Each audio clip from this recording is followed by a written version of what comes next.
y'all. I'm April. And I'm Caroline. And this is your Bloody Happy Hour. Caroline, are you ready for this? This is your newest guilty pleasure. It's the bloodiest part of your week. Did we say something about it also being happy hour? Show did. Because we about to be sipping on some murder. Bloody happy hour. Hey y'all, we're here. It's Thursday. This is April. This is Caroline. We are back. It is not Thursday, actually. Oh. Look at you just rehearsing. It is Thursday for us, but not for them. I don't even know what day it is. Either way, this is your Bloody Happy Hour, and we are going to bring you something special today. We got a little special bonus episode because I don't know if you have heard about what's going on in the news. I mean, if you haven't, you've been living under a rock, but that's okay. Because we're going to tell you. Yeah, we're going to tell it all. Let's say the magic word. Pineapple. No. Oh, shoot. I just gave away my code word. Bitch, we're changing the code word. My goodness. Okay, so her name is Gabby Petito. And what was crazy is we recorded 1 week ago, and we were just doing a quick, like we do at the beginning, like, here's what's going on in the news. And by Sunday, it flipped upside down 4 times. Completely. I didn't even know who you were talking about. Then, yeah. I thought it was going to be somebody who was in an underground treehouse. Yeah. Remember? Yeah. I was way off. So, we want to tell you just a little bit about it. This is a quickie. And even better, we have a special guest because, you know, we think that we're professionals. I think I work for the FBI. I'm really just I just really like to drink and talk about true crime. Caroline. Same. I mean, I don't want to be in the FBI, but I want to be like married to a detective. Oh, so you can look through his files? Yeah. Well, Caroline, can you tell them who we have? Today we have a very special guest, and this is Tiffany, and she's joining us, and she is an attorney who works with victims of domestic violence. So welcome, Hello. Tiffany. Hi, everyone. Welcome. We are so excited. So let's just get right into it and kind of dive into like the timeline of the story. So I'll just kind of start off with who everybody is. So we have Gabby Petito. She's 22 years old. 23-year-old Brian Laundrie. That's her boyfriend. They went on this cross-country road trip, hiking trip around June to like Yellowstone Park and Teton Park, some areas of Wyoming and Utah. And at the start of the trip, Gabby's in constant contact with her family. She's calling and texting and FaceTiming them. She's posting on her YouTube channel and Instagram. She's wanting to live this van life. It's like her blog or vlog. Yeah. Why vlog. do people say vlog and blog? I know I'm getting off, but Video blog. Video blog. And what's B? Blog. Words. No. Words only. Words only. Okay, continue. It is hard to say the word vlog. So early August, there was a domestic incident. And this is when police were called and some onlookers had reportedly witnessed Brian slapping Gabby. Now, I don't want to, this should all be facts. So if I'm misstating anything, I mean, this should all be just the facts. Right. Police pull the van over. Gabby, and I'm just going to go over it quickly. Gabby is... she's crying. She's distraught. She says to the officers that they were engaged and they're in love and she doesn't want to press any charges. And she goes on to say how she has anxiety and OCD and that they're super emotional from traveling from so long. Police decide that they need to be separated for the night. And then August 24th was the last FaceTime with her mom. August 27th was the last text message to her mom. August 30th.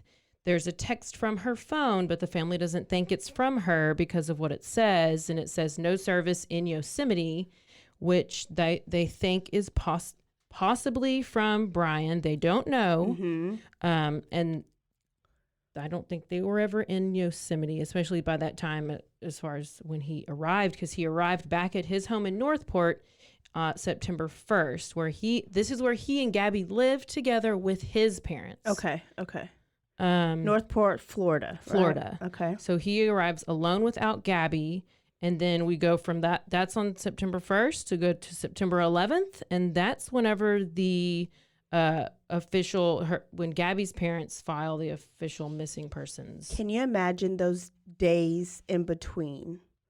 Like, that's a lot of days to not talk to your daughter, to not know where she is, knowing that she's traveling the country. Yeah. And then the laundry home, like they won't answer text messages from the parents. They won't talk to anybody. They won't give a statement. They have their lawyer give a statement saying that Brian will not answer any questions and that I think he's aware that they're looking for Gabby, and like the parents are like, we hope they find her. Yeah. And there's TikTok stuff happening. There's stuff on Reddit. There's a media full-on explosion. And there's a YouTube video that comes into play as far as like these other people, Red, White, and Bluth. Red, White, and Bluth. They were just traveling, doing their van life thing, and they spot the van. And then we go out to September 17th, where the police are at the Laundrie's request. Police come to their house, and then that's when they say they haven't seen Brian since the 14th. So we got a whole thing. And then finally we get to September 21st, where they end up finding her body. So I've kind of fast forward through that whole timeline of things, but now we got a lot of questions. Yes. And here's the thing is, of course you see it blew up the internet. Like it went crazy on all sources of social media. Everybody was talking about it. And for whatever reason, people have like their opinions on why it blew up so big, but it did. And I know what caught my eye is sketchy boyfriend. And so our minds, especially if you love true crime like we do, like we think the worst. And then your mind just starts going and going and going and going. And sometimes you can go down like your own little rabbit hole and not have no basis behind it. So we brought somebody who's got a little bit more knowledge and experience on so that we can kind of sift through these questions and clarify some things. So Tiffany, just tell us like when you saw it, what was the first thing that you thought? What was your initial reaction? Yeah, reaction. Oh, okay. So I'll be honest with everyone in that I had heard about Gabby Petito being missing, and I didn't really think much of it until I saw the video of the Utah police interacting with them after, a third party had called 911 to say, that this guy and this girl were maybe like getting into it on the sidewalk, right? Like I watched a lot of Missing 411 over COVID. People go missing in national parks all the time. Like I wasn't really sure why this was the story. Right. And then I saw that video and I saw how upset and distraught and frustrated she was. But then the self-blaming of it's just me. I'm OCD. Like everything's okay. It'll be fine. It'll be fine. And I saw how he was so cool as a cucumber in his interactions and, the gaslighting and victim blaming of she's just crazy. Like, this isn't a big deal. It's going to be fine. And then that's when I started to just have some serious concerns about something deeper being there in terms of like domestic violence. Yeah, their relationship and everything. Okay, so we're not going to play the video for you guys, but we will link it in our notes, or we'll play a little bit of it at the end of the episode. But there's a lot of comments on why did the police go so easy on them. And so it kind of like we talked about, like Texas assault laws at one point, and it differs from state to state. If there was indication of assault, why do you think nobody went to jail or got arrested? Or especially if like it seems like the evidence was building that he was possibly abusive to her, and there was also the witness. So like, right? What should have happened at that point? I mean, honestly, it's really, that's why law enforcement gets a lot of discretion in order, like, in their ability to make the call on whether or not they're going to make an arrest. I know, like, in Texas, you have to, like, there are certain requirements that say, okay, if you see this type of crime happen, like if law enforcement sees that crime happen with their eyes and they have probable cause to believe that it happened, then they have to make an arrest. But there is a wide variety of cases where even if they believe something may have happened, they have the discretion on whether or not to make an arrest or not. And we see this a lot of times with domestic violence cases when you have a victim who, while I think Gabby appeared to be very cooperative with law enforcement, if she's making noise about, like, it's not a big deal, it's okay, like, please don't take him to jail, then law enforcement really does have the discretion to make the call on whether or not to make an arrest. And every department has different policy. Every, state has different laws in terms of, like, when an arrest is required and when it's up to the discretion of the officer. But it happens far too frequently when you have a situation where, law enforcement gets called, especially if it's not the victim who picked up the phone and dialed 911. So law enforcement gets called out there. Their primary goal is to make sure that everyone is safe and is okay. And then they follow through with their investigation. And so by the time they were done with that investigation, regardless of whether they had probable cause to believe that an offense had happened or not, they're not necessarily required to make an arrest. Okay. So they can use their professional opinion during that time. It's really just like, it's their discretion. Yeah. And so they may have, I've seen, cases before where law enforcement believed that something had happened and then they forward the investigation to a detective and the detective makes, contact with the victim. And by that point, maybe the victim is on board because she's, away or separated from the perpetrator. And so now she's a little more cooperative to, give more details or to say, like, I know I told that patrol officer that everything was okay, but that's because he was 10 yards away from me. Yeah. Like, things were not actually okay that day and I would, like to move forward. So there's just a lot of room for officers to be able to use their discretion, that just because they believe a crime may have happened doesn't require them to make an arrest. And if they're going to make an arrest, then they at least have to have, they have to articulate probable cause as to what the crime was and who committed it. And so if those officers didn't believe that they had probable cause to make an arrest, then they have they kind of have the duty not to intervene with, handcuffs. But at the end of the day, like, if their main goal was to make sure that both parties were, safe and were separated from the evening, we heard that in the video, then that very well, could be one of the reasons or part of the line of thinking in terms of not making an arrest that day in Utah. You also have to remember that, like, some of the things that have come out about that interaction have come out way after the fact. Typically when law enforcement is responding to an initial assault call like that, they have a 911 call to work with, and then they have whatever the victim and then the alleged, like, perpetrator tells them. And so that's what they have to work with. It hasn't been until, recently, after more people have heard about this story and have heard about this situation, where we've had more people coming forward saying, like, oh, I saw them on the sidewalk, or I saw them get into it at the restaurant, like things like that. Like, they're not operating in the large vacuum of, social media and sharing of news that we are, like, talking about this situation today. Mm-hmm. Yeah. Yeah.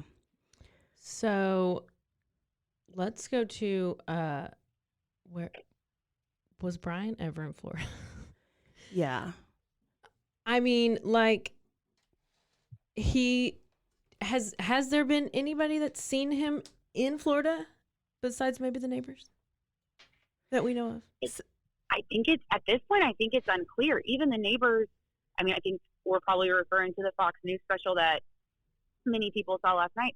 Even the neighbors were not necessarily clear in their use of, pronouns when they were talking. They kept saying, like, they came back, we saw the van, they were, getting the new camper ready for a camping trip. So think it's still a little unclear, I'm sure. And I know that they had mentioned that law enforcement had spoken with them. I'm sure that was questions that law enforcement got into more detail with them about. We always just have to remember that because this is such an ongoing investigation, we're only going to get information that other people are willing to share, like law enforcement has now while they're still trying to figure out what happened and where he is. Hold on, we're just going to pause because we're kind of losing you. What are you doing? It might be her driving. So well. There you go. We hear you good. We're doing so well. I know. Okay. It's okay. We got some editing abilities. So, and I didn't think about that until last night. Like, has anybody really laid eyes on Brian? That's the question. And then what do we know that happened after that 911 call? 911 call, police, and then what? I know you went over the timeline, Caroline. Like, what do we know for sure happened? Are we we really don't. Like, then he just turned up in Florida. Supposedly in Florida. Where was the van? And then remember the hitchhiking event? Yeah. Was it the girl off TikTok? Yeah. Had this TikTok video and ended up giving him a ride. So why was he not driving his van? Why is he hitchhiking? And then how did the van end up in Florida if he was hitchhiking? Don't know. But that's what's weird. Plus, he had offered them, according to the video, offered to pay them like $200, and they were going towards Jackson. Yeah. I think that's what it was. Anyway, and Jackson or Jacksonville? I don't know which Jackson. That's good. Michael, info. Tito, Michael. or Janet. But all three. All three. Okay. So and then he got out of the car. I think we do know when the van showed back up in Florida because there's been reports that it flashed on one of the highway scanners. So like highways throughout the country have license plate scanners and it helps sometimes with investigations like this. And so I know it was like 10:46 on maybe the 26th or so is when it makes the exit off the freeway. But I mean, the scanner is only getting the license plate. It's not a camera that's being able to tell who is driving the van. Yeah. So the sketchiness then is, okay, her family hasn't heard from her, but this is her van, but Brian supposedly has it in Florida, and then he shows up to mom and daddy's house without Gabby, who also lives there. Correct. I mean, and they're not even okay. So tell me, from if you were defending him, or if a lawyer's defending him, they're most likely going to say, "Don't make a statement." Tell the whole family, "Don't make a statement." It looks bad now, but it's probably better to not make a statement. Do you think that's probably why they were so quiet?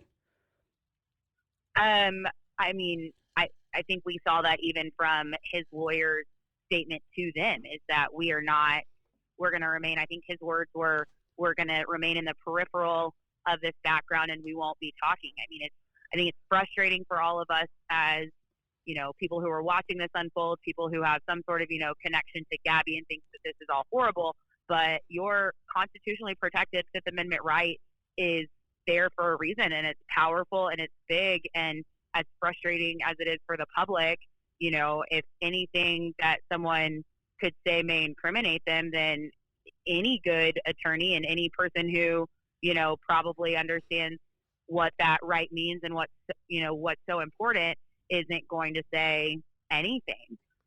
The burden is always on the state or the government to prove that someone is guilty beyond reasonable doubt. They have no duty to say anything.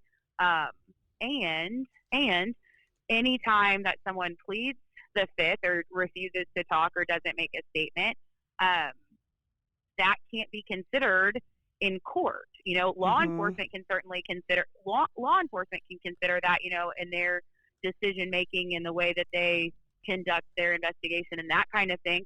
But if and when you get any sort of trial in front of a jury, whether it's a DWI or an assault case or, as big and bad as a murder, if the defendant doesn't take the stand to testify, the jury is told time and time again that they're not allowed to consider that for any purpose. They're not allowed to consider that when they're deliberating that, well, if he's not guilty, he would have something to say to us, that kind of thing. Yeah. And then that's what I'm thinking. Like, if I was genuinely concerned about my missing girlfriend, I would be in front of those cameras just like mom and daddy were, pleading for some information. Kristen Smart, the Ruben Flores, who's supposedly the person of interest or suspect. Actually, they're about to go on trial at some point. And he did the same thing with his lawyer. He never said anything, pled the fifth, all the time, the whole time, 20 years. Just so you know. Oh, wow. So. What else questions do you have, Caroline? You're going on the timeline. So we have him in Florida, and then we find out Gabby, they find her body. Yeah. Okay. So we're searching. What was the tip that made us search that area? Was it that it was the YouTube video. The YouTube video in the van. Okay. Because they were able to do some manipulation and see that I believe it was like a sandal. Yeah, they saw her flip-flops. Yeah. Yeah, were at the back of the van. Okay. So what they said on their video was that typically, because they're living their van life too, if it's daytime, you have your doors open. You got your shoes off, you're inside the van, that's typically where you are, and you're unless it's nighttime, you're closing the doors. So they're like, usually the doors are open. That's why people stop by and talk to them. And especially since the license plate was from Florida, and that's why they thought it was so odd, because the doors were closed. That's why they're like, it looked completely black in there. But then they noticed the flip-flops and they're like, that's strange. Okay. Why would they be sleeping in the middle of the day? Or, that's just from what their video has said. So, yeah. And then speaking of van life, like, I know that appeals to a lot of people, like that. There's a whole group of people that they just travel and they live out of the van. But coming from like abused, battered women perspective, Tiffany, what I thought was first sketch number one is, okay, you were living in his house with this family, which I know is common. But if he is this controlling, abusive, did he have you there so he can have his thumb on her, have her there so that he can have his thumb on her and control her and watch her, everything she does? And then was this van life about adventure, or was it about total control and isolation? Yeah, I think arguably it's a combination of both. I think he very well could have painted this van life of, this is going to be an exciting adventure for us. We're going to be able to get outdoors. We'll be able to, travel together. But really underneath the surface of that is his ability to isolate her, not only geographically from her family and his. We have to remember her family is up in New York. Geographically isolate from both families, but also put her in a place that makes it difficult to make phone calls, to have any sort of like access to internet, access really to the public, except for the couple times that we have learned that they've popped up. You have to understand, when you're looking at domestic violence, is that perpetrators of domestic violence are not horrible all the time, right? Like, if they were horrible all the time, victims would never stay. They would leave. They probably would never get with that person or start to like date that person or, be in any sort of serious relationship, because we're not, we love people, but if you haven't fallen in love yet before they start to be horrible, then you're going to leave, right? And so in the cycle of violence, you have what's called this honeymoon phase. So it's all of the, let's go on adventures. Let's, take really pretty model-y pictures. Let's buy you gifts. Let's go out to dinner. Let's, make you think that everything is great. You have something that starts building some tension, because perpetrators can only hold out in the honeymoon phase for so long. And then something snaps. It's usually called the explosion or the explosive event. And that's not always physical. It may not even necessarily start as physical explosion. It's, the first time that someone calls their victim an idiot, or the first time, a perpetrator tells their victim, no one's ever going to love you, you can never leave me, like something like that. And then it just escalates over time. But then after that explosive event, victims, they're upset, they want to leave. And so the perpetrator can't let that happen. They have to go right back to that honeymoon phase. And that's where you get the, I'm sorry, baby, that'll never happen again. I didn't mean to. It was a mistake. You might see some gaslighting, like, well, this wouldn't have happened if it wasn't you making me upset, things like that. But whatever it takes to get them back into that honeymoon phase so that she doesn't leave. Which is why she went straight to the self-blame when she was talking to the police. It was all about, I'm OCD. I like things a certain way. I'm so stressed. I got this. Like, she was repeating probably what he told her over and over and over to excuse his behavior. For sure. And I think for probably people like you and people like us who like read this all the time, like you see sign number 1, check. Sign number 2, check. And then you hear the parents, they kind of refer to him as that boyfriend, or they don't even like call him by name. So then it makes you wonder, like, was there maybe bad blood before they even left, before any of this? Like, did they know? And then the friend, what about the friend coming out and talking about how he would have these episodes? Yeah, that's what I was going to say, about the explosive behavior. Yeah.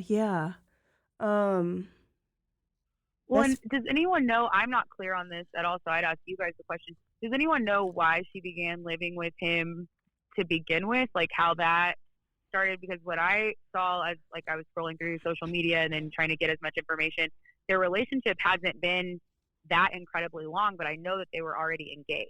They were engaged, but then for some reason they decided not to be engaged anymore. Like, they were now boyfriend and girlfriend again. Like, they took the whole fiance label away, and I don't know the details of that. And that's why I don't know. I feel like people live together all the time because you love each other, but why not get your own apartment? Or why are you living in the parents' house? I don't think it's very clear, because I've heard, I've heard things and heard They're things not and heard pregnant. things, but yeah, you don't know. She could, we don't have the results. I guess so. Speaking of that, as far as the autopsy goes, manner of death, cause of death, can you explain, Tiffany, to us or everybody else, what's the difference in the manner of death and the cause of death? Because the part came back that we could rule it a homicide, that came back really quick. But the details, right, that can take a good long time. Plus, she was probably out there for almost a month. 20-something days. Her body was. Right. Yeah. So manner of death, there are very few options. I believe, at the Texas Medical Examiner's Office, there's 3. It's homicide, natural causes, or accident, right? So, and homicide just really means the intentional killing of someone. We haven't decided, what caused that homicide or what caused the death, but it's basically, did someone else do it? Did it happen by accident, or was it natural? And then in terms of manner of death, that's when you do some more digging into the full autopsy, and you determine kind of the ways and means of how it happened. It's not even as detailed as what we probably want, but you'll see, by gunshot wound, or by blunt force trauma to the head, or by strangulation, asphyxiation. yeah, things like that. So you get a little bit more of an understanding of how it may have happened, but you still don't get necessarily the nuts and bolts of, okay, well, this bullet went into a shoulder at 10:55 p.m. and then this bullet went into a chest at 10:56 and 30 seconds. It's really just the basic cause of either the homicide or the natural causes or the accident kind of thing. And on a normal day, how long will it take? Like, if you got a case open and you're waiting on that, how long will it take for you to get that information? So it really just depends. The preliminary autopsy that's already come back, that's within, a matter of a few days. For full autopsy reports, it can sometimes take up to a month, sometimes longer. There's a lot of factors that, play into that. depends on how many cases are being are pending at the particular lab or hospital that the autopsy was performed at. Depends on if there was any sort of, evidence processing that needed to happen in order to make that determination. And it depends a lot on like personnel at the medical examiner's office, because it's not just like one doctor, at least in Texas, it's not just one doctor who gets to make that call. There's an examining doctor who, makes all the findings, does the report. And then there are anywhere between 3 and 4 other doctors who review the report, review the findings, and sign off on whether or not they agree, because that's how powerful and important, an autopsy can be, especially in terms of like a criminal investigation, or if it was going to be later used for like a civil lawsuit, like in car wrecks and things like that. So it's just important that the medical examiner's office gets it right. And so that portion of it takes a little bit longer, because you get so much. I mean, they're taking full organs out and examining each of those. They're taking photographs. They're, sending biological material off to the lab to have that analyzed. So that one takes a little bit longer. Wow. What's also interesting is that Brian's sister went on like Good Morning America and like has done these interviews and is talking, yet his parents will say nothing. Yeah. I mean, and according to this article I read on the New York Post, they said the sister was saying how Gabby was texting her about the sister's kids because they're about to start school, and was just like, oh my gosh, I'm so excited. I can't believe they're about to start school. So it's like they were obviously close. I mean, she was close to this family. Yeah. She was living with them. Yeah. I mean, not with the sister, but. I don't know. I mean, okay, big sister, like you want to defend your brother until like the end. And then like maybe she's like, somebody needs to say something. Like somebody needs to open up. And so maybe she just felt like she was the one that needed to say something, if anything, like say something. But now she's hushed. Where does sister live? I don't know. She also lives at the family home. What in the world? Now oh my God. I need to meet Daddy. Laundrie's sister Cassandra, who also lives at the family home, spoke to ABC News and claimed to be clueless about Petito's disappearance. That's interesting. Yeah. I did not know that until right now. Wow. I would have assumed that the reason why she was the one talking is because she doesn't live in the home, so it's easy for her to, claim we love her, we miss her, we hate what happened to her, but I have no idea what happened because I don't live there. She says she's like a sister, and my children love her, and all I want is for her to come home safe and sound, and this is just a big misunderstanding. Now, this was, I don't have the date right in front of me, but yeah, I remember that coming out. But I didn't realize that she lived there as well. We have to, because we've talked about it on so many episodes, is like the code word or the clue that you like give, that you, like the secret that you have within your family of, like I talked about my code word for my family. Like there's one word that if any of us text that, like we don't respond, we don't call, the police come. And we talked about our real estate agent had that with her fellow like coworkers or whatever. And so the mom, I don't have the text to be exact, but the mom talked about it. One of the last texts that she received from Gabby talked about is please take care of Stan, or is Stan okay? Well, Stan is grandpa. Gabby has never called grandpa Stan by his first name. And so that being like an alerts, like made a light bulb go off and made her concerned. And I don't know if that was the initial concern or after she went missing, she kind of read into it. 'Cause, you probably go back and like look through those stats. Hadn't heard from her again consistently. Sure. Code words are so important. Well, I already told y'all mine on accident, so I gotta find a new code word. Caroline. I just made it up yesterday, so I had to. So nobody else knew about it. Well, so no one knew the code word. So actually, one person, because they had a pineapple on the back of their phone cover, And then she's like, well, pineapple. And I was like, I'm going to say pineapple. And I'm going to be like, was I supposed to get you pineapple from HEB? I don't know. Well, we need a whole different code word. Let's edit that part out. We can edit it. No, I'm playing. Love it. It's typical Caroline. What else do you got?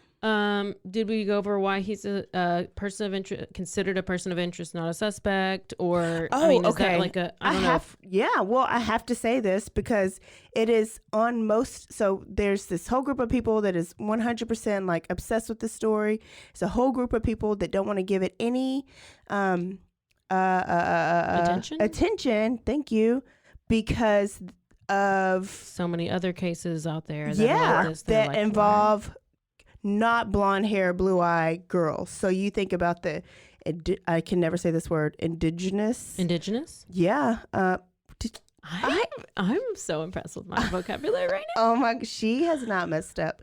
Her speech impairment is officially going away. She is cured. She's cured. So indigenous, brown, Hispanic, black, whatever.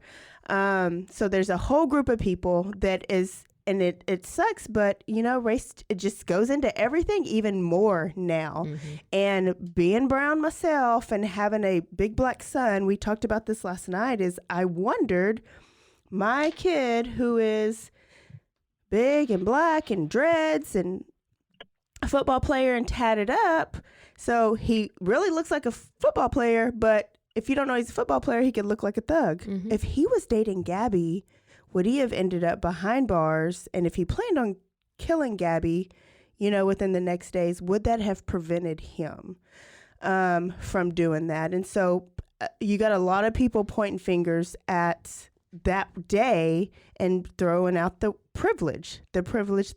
Had it been Tyrone and Keisha, would they be in jail and maybe had to be bailed out another way, and maybe the murder would not have happened, or maybe it would just happened a week later? Not saying it would have prevented it, but we have to address that part of it. If you have any feedback on that, Tiffany, because there is a big divide right now about it.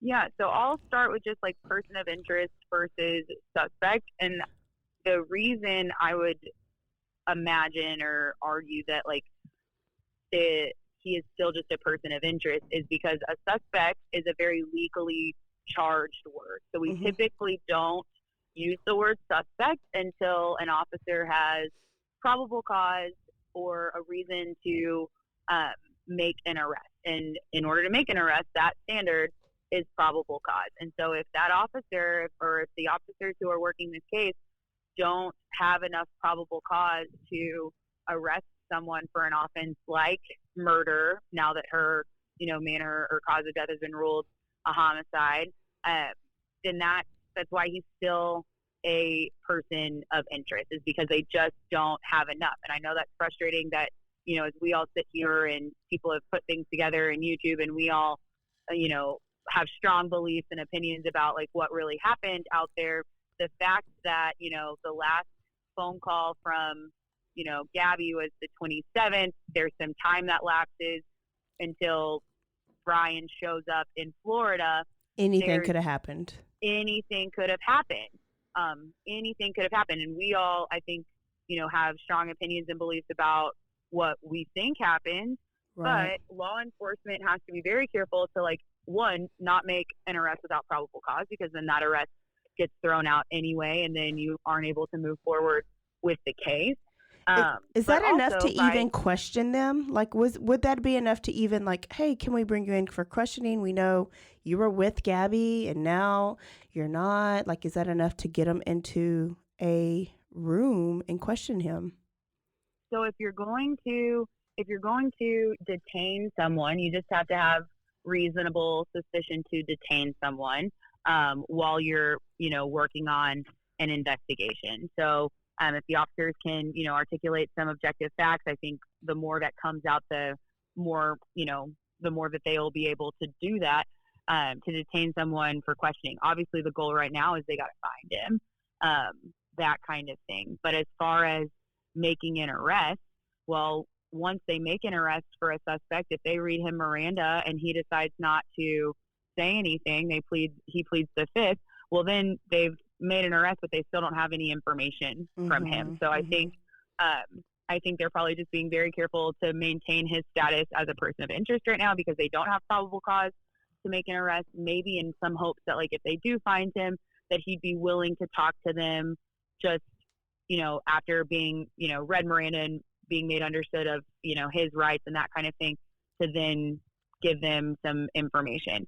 As far as the kind of the privilege and the race side of this argument, I mean, I think there's a lot that could be said about that. I don't know that the outcome, based on the facts that we know, right? Like, based on the fact that you have a victim who said that she was just being OCD, that things were crazy, that officers, I don't believe, necessarily saw any sort of physical injury on her, that she didn't want Brian. I think, if I remember correctly, she didn't want Brian to go to jail that evening. Based on the facts that we have, I don't know that changing the race would have made a difference. And I don't know that had Brian gone to jail that night in Utah that things would have been any different, because then he has all of the more pissed. That much more anger and frustration when he gets out, especially depending on, like if he had gone, or if someone gets picked up, let's just take them out of it, right? Someone gets picked up on a misdemeanor family violence charge and their bond is set at, $1,000. Their first phone call is usually the victim that they perpetrated against to say, hey, come bail me out of jail. And if you don't, it's going to be worse the next time. Or come bail me out of jail. You didn't mean to do this. I'm the breadwinner. I'm the one that, takes care of insurance for the kids. Like, all of these different kind of power and control things that perpetrators of violence use. And so you'd like to be hopeful and think that maybe there would have been a difference, but I'm not sure that there would have, in terms of like the final outcome that we're dealing with. Yeah. here. And I agree. Like, even if that would have happened, I think that they would have met back up at some point. Like, Gabby probably, like, not because it's Gabby, but because she is just fall victim to this situation and already self-blame. She's going to think it's her fault. She's going to want to go back and either try to mend it. I don't think that she would run for the hills. So I agree. But go ahead. Even in a situation where you're not in the middle of a national forest or a wilderness park, the rate in which victims of domestic violence returning to their abusers is very high. And that's just when they're living, in a 3-bedroom, 2-bathroom house in the suburbs, right? Like, it's very seemingly, I'll use funny quotes even though you can't see me, easy for someone to leave, but they still go back. In this case, she's all the way out in the park. She doesn't, they have one car that they're sharing with each other. Who knows what her financial situation was like if he kept the wallet or if she had money on her own. Like, she physically couldn't leave him. Yeah. In that instance, Yep, which is why I think he took her ass to the damn woods in the hills just to totally control it. Okay, so let's go to the story of supposedly he left in the morning, in the middle of the night, I don't know what time of day, took the Mustang, was it the family Mustang, to the woods to go for a hike, and then maybe like left a note to say, come pick up the car, or I'm going on a hike, or what do we know about that? What do we think about that? Is there any evidence that this is true? All I know is it's weird that he showed up on that day in September, on like the 1st of September, and he was there, I don't know if he showed up. According to the parents, he allegedly showed up to his home without her, and then they don't report. Then they report him missing all days of a sudden, later. like 10 days later. Okay, so you could first of all, if I was Mr. and Miss Laundrie and my son was in the news, like, I'm sorry, you don't need to go for a hike. Like, work out in the garage, work out in the backyard, but this is not the time for you to go for a hike. So you would think that you'd like stop it right there too. And then on the other side is maybe normally he would go for hikes and be gone 4 hours at a time, because what do? You hike, you pitch a tent, you stay. And so then they were really concerned. According to like his Instagram posts, like previously, he was like huge outdoor. I mean, he would like go and do hiking with no shoes on, and just like that was his life, and he was just all about it. Yeah, it was weird, anyways. But so I guess that wouldn't be normal. I mean, abnormal for him to go do all that, but not whenever your girlfriend, fiance is missing all of a sudden. Yes. Hell. So are parents that ridiculous? Or are they enabling and like facilitating this? I feel like they are enabling something. Oh yeah, for sure. And so now the story is they actually help. So they actually helped him escape, and they Allegedly. set up this whole the story, like the talk around the town folk are talking and saying parents have basically facilitated this, and so the house has been searched.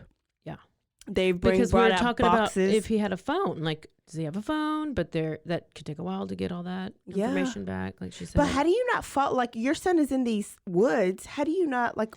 And why are they not follow looking for him? him? Why like, are they not stressing him, out? Like, wouldn't you go and like give interviews and talk and just, hey, let's find him. Let's find it. Like, it's like it seems as if they have no interest in helping with the search. Yeah. I mean, they're just sitting at home. I feel like they kind of, back to the attorney's original statement, I would imagine they probably know that nothing that they say is actually going to help them. Yeah. You know, like, I think they probably know or have been advised by counsel potentially that nothing that they say is going to help them. So they're going to make the state and Florida police and the FBI at this point, I don't know if they're still involved looking for him, but I think they are, exhaust all of their time and resources and make them, it sounds crappy, but like make them do their job. Yeah. Right? Mm-hmm. Like, which is kind of, to circle back, is what's frustrating sometimes about like Indigenous or minority victims who have gone missing in the woods. Like, are we putting the same resources into looking for those victims? It seems like no, because we've only heard about this one since, Missing 411 came out on YouTube at the start of COVID. But you have to wonder, is it because the media picked up on this kind of America's Sweetheart story? So then that's how more and more people learned about it. Like, sometimes I think that the media really picks and chooses, and this is for, more than just crime stories, but really picks and chooses what we care about. Oh yeah. And it goes back to America's Sweetheart. Like, only certain type of people can be, like certain looks of people can be America's Sweetheart. Like, basically, I have a friend whose sister went missing, and she was in her 60s, and she was older, and she was Black. Like, she wouldn't be deemed as America's Sweethearts. But it's like Natalie Holloway. I even think being blonde hair and blue eyes would be like us being dark haired and dark eyes and darker features. Like, it's so easy, like Jean Bonnet. Like, I think it is this look, and it's sad, but then we feed into it because we also think of them as America's Sweetheart. So, I don't know. You got anything? I just have one question. So if they like find him, do they arrest him? If he's just a person of interest? Like, if they're like, oh, there he is, and then is that done? Don't go anywhere now. Yeah. Like, can they? Are they going to? They can't arrest him until they're able to articulate probable cause, right? And they may have it. They're just not ready to say it yet. Oh, okay. That kind of thing, because if they, if law enforcement, I think law enforcement knows that basically as soon as they say anything, this is all going to travel through TikTok, social media, Facebook, podcasts, things like that. So if they're not ready to articulate all of those facts, because typically like probable cause affidavits are like, they become matters of public record. Like, if they're not ready to do that yet and they don't have any clue where he is, then they may not be ready to share all of that. But until, regardless of, suspect, or, you know, we know that he did it. I would imagine they're probably waiting on some things to come back from the phone or the computer if they sent those off. Until they have probable cause to arrest him, just because he comes back doesn't mean that they can go put cuffs on him. Now, I can imagine that if they know that he's going to be in the house, that they're going to put law enforcement up and down the street and have them, they gonna watch him now? Are they gonna actually like They're gonna watch watch him. him? Maybe. I mean, could they get some surveillance? And that was something that I was frustrated with at first until I realized the kind of timeline. Like, he's back, but we don't necessarily know that he's back or have her reported as missing until he's had plenty of time to either come in and out of that house or go out into, you know, the nature reserve, or to go to, you know, wherever the heck he's gone.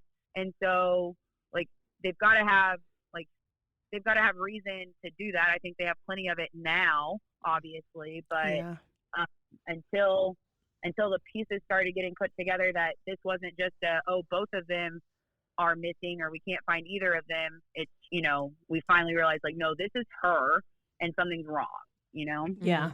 Yeah. Kind of like Brian's missing. No, he wasn't missing. Like, no, he gone. He gone. He gone hiding. And how parents wanted to make sure that was Gabby's parents. He is not missing. Like, he left. Yeah. So, okay. So Brian's probably at a beach, or no, he's maybe in a forest. I was thinking he was maybe with those Honduras people at the border. With the who? Honduras people? The people at the border in like Del Rio. Oh, under the bridge. I don't know. You don't watch the news yet? Okay. Well, he's still probably under the bridge with all those people trying to get across the border. Oh, they're going to cross the other side? They're trying to get people coming into Texas. Well, he don't want to come here. He wants to leave. I know, but he could be hiding amongst them. No.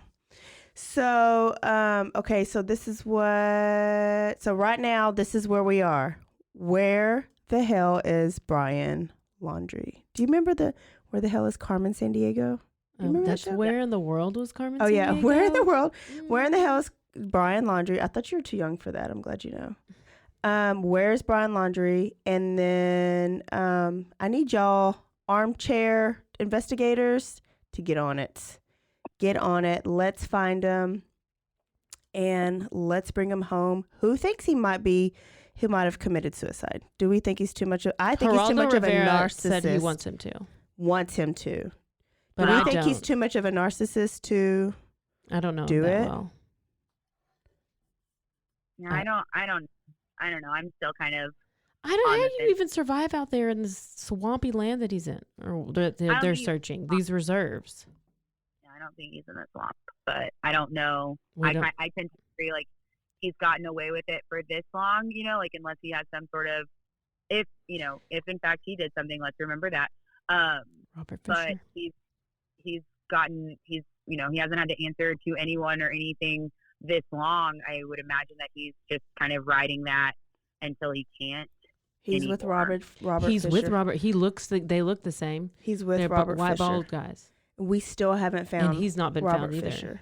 And he said his family's home on fire with them inside of it. Oh my goodness. So, is there any last words? Anything else anybody want to add? I don't know. I just think that this care and pray for Gabby Petito's family and this whole situation, but then maybe we do need to bring up that indigenous.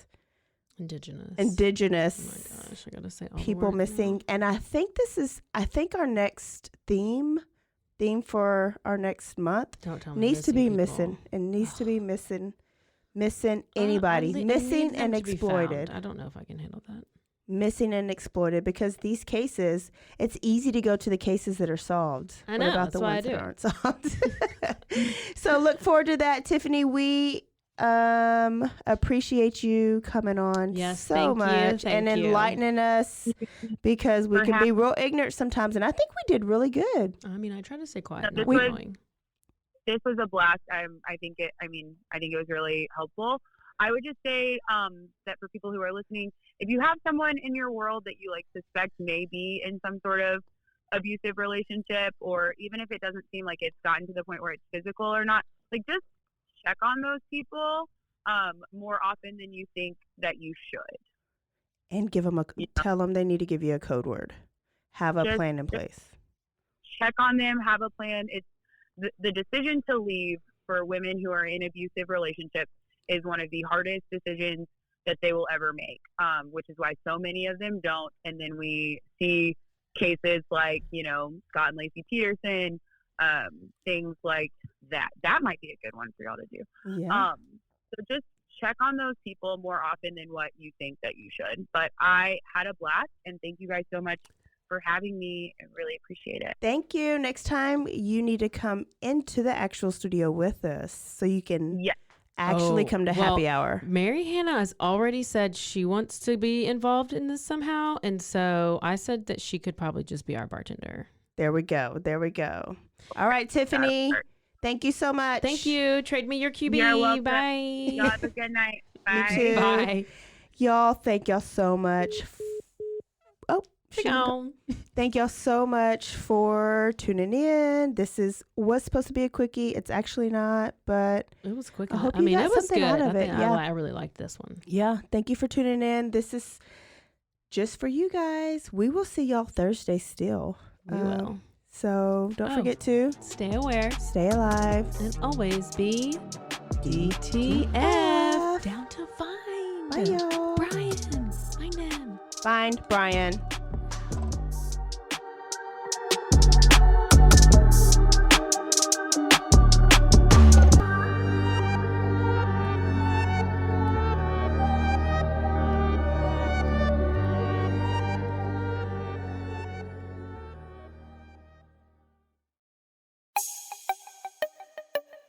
This has been a Rogue Media podcast.